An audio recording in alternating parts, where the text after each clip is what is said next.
E aí galera, tudo bom? Tudo belezinha? Então, nesse período, de quarentena, encontramos uma forma de estar um pouquinho mais pertinho de vocês, tá? O tema da aula de hoje é coesão sequencial. Mas para a gente entender um pouquinho da coesão sequencial, a gente precisa entender a coesão textual, certo? Que tem tudo a ver, na verdade, nós temos a coesão textual, que seria o grande, e aí a coesão sequencial seria um fragmento da coesão textual, tá certo? Então, vamos lá. Vocês estão prontos para começar a nossa jornada? Vamos lá? Pois bem. Então, olha só. Vamos pensar da seguinte forma. Você já tentou conversar com alguém que voltou de algum procedimento, que foi preciso utilizar uma anestesia ou um sedativo, certo? O que essa pessoa falou para você teve algum nexo, fez algum sentido? Nas frases em que essa pessoa falou, que essa pessoa verbalizou, faltaram algumas coisas, alguns elementos, algumas palavras para o seu entendimento? E aí? Pois bem, então vamos às possíveis situações, certo? Vamos supor que essa pessoa respondeu da seguinte forma: eu estou bem, amor, pode ficar tranquilo ou tranquila. Aí não tem problema nenhum. Mas se essa pessoa de repente falou, eu estou dor de cabeça, precisa remédio. E aí? Causa um pouquinho de estranhamento, não é verdade? Por quê?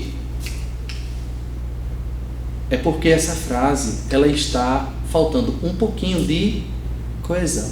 Embora ela esteja organizada, numa sequência lógica, eu tenha sujeito, tenha o verbo flexionado, de acordo com o sujeito fazendo a concordância, mas existem alguns elementos que faltam aí nesse período que são responsáveis pela coesão textual, beleza? Pois bem, então vamos lá.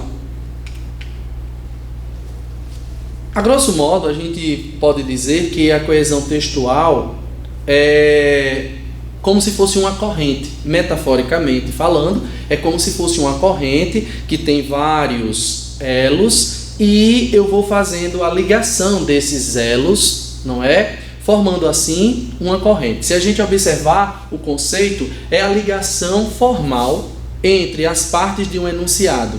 Trata-se da organização linguística de um texto. A organização linguística de um texto, com conectivos, com palavras que estabeleçam uma relação sinonímica, também as concordâncias. Então nós temos aí a coesão textual, certo? Para que um texto tenha coesão entre suas ideias, é preciso que as frases e os parágrafos estabeleçam entre si uma relação que garanta sua sequenciação coerente e a interdependência entre as ideias. Pode-se pensar na coesão como uma corrente, aquilo que eu já falei, Os elos de uma corrente que vai fazer justamente essa ligação entre as partes de um texto. Quais são essas partes de um texto? No caso, as orações, as frases, os períodos e até mesmo os parágrafos, tá bom?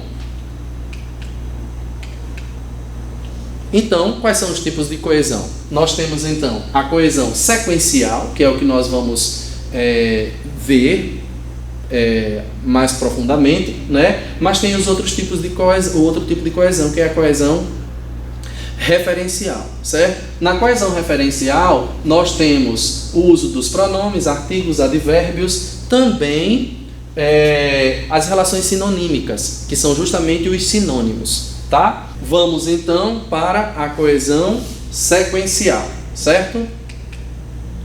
Voltando para a frase lá do início, né? Para a frase do início, nós temos então aí, olha, eu estou com dor de cabeça, preciso de um remédio. Então, nós temos aí, olha, esse conectivozinho, essa preposição que estava faltando, eu estou com dor de cabeça, não é? E nós temos aqui a flexão do verbo em primeira pessoa, fazendo a concordância com o sujeito, eu, não é? E também de um remédio, visto que o verbo é transitivo indireto. Então, precisa de um objeto indireto. Belezinha? Então, nós temos agora o texto inicial lá da pessoa que estava um tanto quanto grogue por conta do sedativo, do procedimento que possivelmente tenha passado, que possivelmente passou, não é? Nós temos agora a frase organizada, agora sim, com todas as conexões, beleza? Nós temos então um tema que eu propus para metade da turma antes do período de quarentena. Eu propus esse tema aí, que era justamente racismo no Brasil, o árduo caminho em busca de igualdade. E aí eu pedi para que vocês fizessem algumas introduções, né? Nós vimos trabalhando já com as introduções e aí nós combinamos que eu pegaria algumas introduções e faria a análise dessas introduções por meio de uma projeção. Ficou combinado com vocês e aí vocês concordaram. Então, vamos lá para uma introdução. Lembrando que eu escolhi aleatoriamente, tá? Eu não fui lá, peraí, deixa eu ver quem é. Não, escolhi aleatoriamente. Passou um pouquinho, vamos lá. Então, nós temos aí, vou ler do jeito que estava a introdução sem a minha correção, tá? O racismo consiste no preconceito e discriminação contra as raças humanas, sendo um problema no Brasil desde a era colonial. Um relatório divulgado pela ONU em 2014 apontou que os negros do país são os que têm menor escolaridade e os que possuem os menores salários. Esses fatores refletem essa chaga social da nossa atualidade. Beleza? Vamos agora então para algumas coisinhas que nós precisamos observar. Lembrando que nós não vamos fazer a correção em relação a se houve ou não antecipação do tema, as bases argumentativas, como a gente já tinha visto. O meu foco agora é somente em relação à coesão sequencial. Beleza? Então, o que está de vermelho é justamente os conectivos que nós podemos acrescentar nesse fragmento para que haja essa coesão sequencial, certo? Eu não pude deixar de ver também algumas inadequações em relação à pontuação, vírgula, tá certo? Até a coesão referencial também eu tive que fazer, tá bom? Então, olha só. Primeiramente, a gente percebe que não há uma conexão entre o primeiro período e o segundo período, tá? Então, é preciso que haja aí essa conexão entre esses períodos e essa palavrinha, no caso, a expressão nesse sentido, é justamente o meu conectivo para que haja essa coesão sequencial, tá? Então ficaria da seguinte forma: nesse sentido, um relatório, aqui nós temos uma vírgula entre parênteses, eu acrescentei essa vírgula, tá? Por quê? Na verdade, a pessoa que escreveu o texto, o aluno que escreveu o texto, ele colocou a vírgula depois de 2014. Aí o que é que acontece? Um relatório divulgado pela ONU é o sujeito da oração. E como a gente viu lá no 7º ano, não se separa sujeito do verbo por meio de pontuação alguma, tá? Então, ou você utiliza, no caso, essa vírgula antecedendo, no caso aí o divulgado, para transformar isso aqui em um aposto. Nesse caso você deixaria as 2 vírgulas, tá? Porque é um aposto, aí você demarcaria aí esse aposto, ou então você retira as 2 vírgulas. Por quê?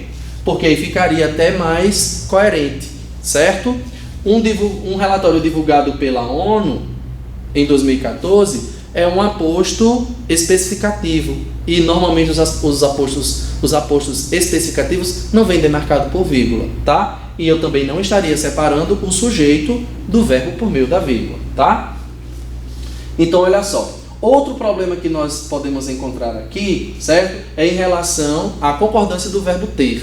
Se eu tenho os que é justamente o sujeito do meu verbo, então precisa estar flexionado no plural. E como é que eu faço essa demarcação do plural? Colocando o acento circunflexo, tá? Outro probleminha que eu percebi é a repetição do pronome os que. Então, nós podemos fazer a substituição por aqueles que, tá certo? E fazendo a sequenciação entre o 2º período e o 3º período, nós poderíamos utilizar, por esse viés, pode-se dizer que esses fatores ainda refletem. Por que o ainda? Porque aí nós faríamos uma conexão com o que foi dito lá no início em relação à era colonial. Beleza? Então, é isso que eu tenho para falar para vocês, tá certo? Espero que vocês tenham gostado. Bons estudos e até a próxima.